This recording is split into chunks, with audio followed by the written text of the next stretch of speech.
제가 만약에 감독으로 태어난다. 네. 감독의 그 자질을 갖췄다. 네. 수천 명을 지도하면서 예술을 만들어낼 수 있다 하면은 이게 개인적으로는 이제 저는 생각하는 게 어떤 사람의 좋아하는 영화나 많이 봤던 영화를 보면은 그 네. 사람을 좀 잘 알 수 있다고 생각하거든요. 선생님의 약간 인생 영화, 재밌게 본 영화 이런 거 있으신가요? 매트릭스를 말씀드려야겠어요.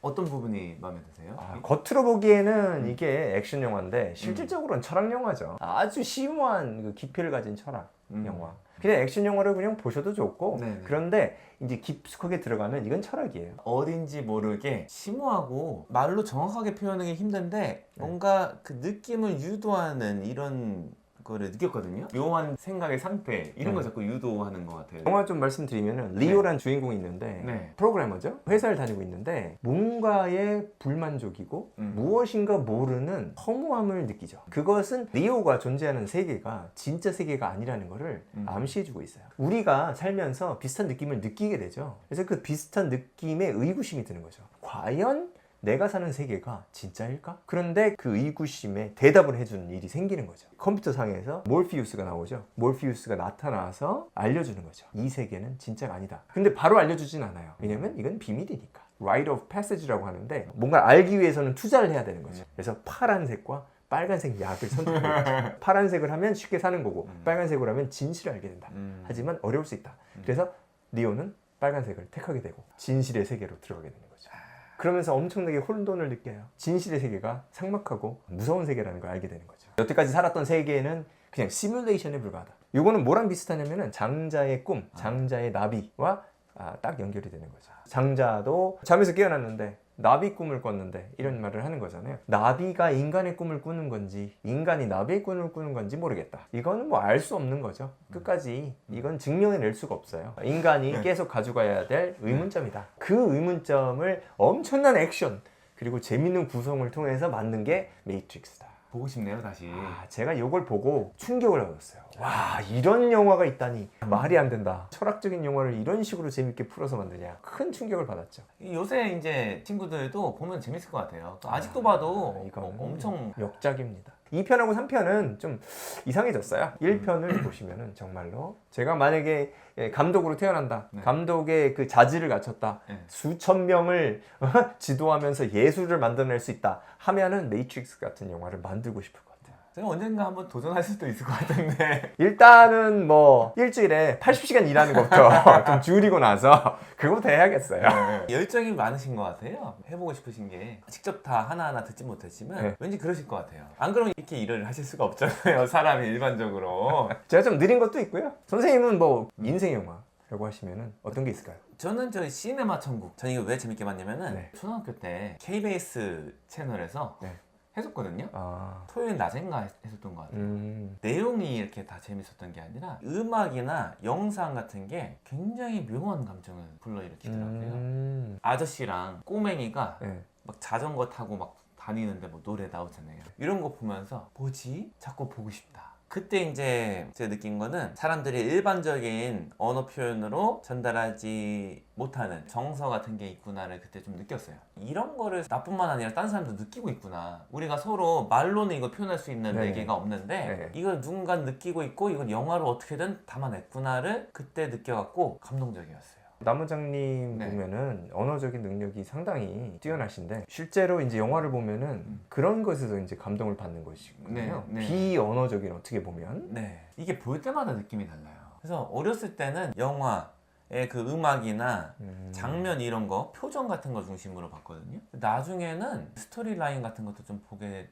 되더라고요. 이거를 시간을 두고 볼 때마다 느낌이 굉장히 달라요. 최근에 옛날에 농구 동아리 같이 하던 친구들 네네. 만나갖고 카페에 갔어요. 네. 그 카페가 좀 큰 데인데 네. 그 스크린으로 그걸 틀어주더라고요. 영화를 디렉터스 컷 이런 거 같아요. 약간 못 보던 화면들이 좀 나왔거든요. 뭐지 저거는? 해서 그때 좀 얘기하면서 눈은 그거 좀 보고 있었거든요. 근데 그때 또 느낌이 달랐어요. 저는 되게 재밌는 게 뭐냐면은 시네마 천국이나 뭐 포레스트 검프 이런 것도 좋아하거든요. 네네. 이런 영화를 시간이 지나면은 계속 한 번씩 봐요. 5년 있다가 한 번, 7, 8년 있다가 다시 한 번 이렇게 보거든요. 볼 때마다 느낌이 굉장히 다르고 재미가 더해지는 것 같아서 이런 영화들 굉장히 좋아합니다. 제가 지금 받은 느낌은 영화가 인생을 반영하고 있네요. 그러니까 어떤 인생을 반영하냐? 나 원장님 인생을 반영하는 거울 같은 영화를 좋아하시는군요. 네. 영화하고 이 그 사람은 상호작용이 있는 거잖아요. 네. 영화를 통해서 어떤 감명을 받고 내재되어 있는 것에 따라서 영화를 이해할 수 있기 때문에 네. 시간이 지나면서 다른 감동이 생기는 거를 영화와 밀접한 그런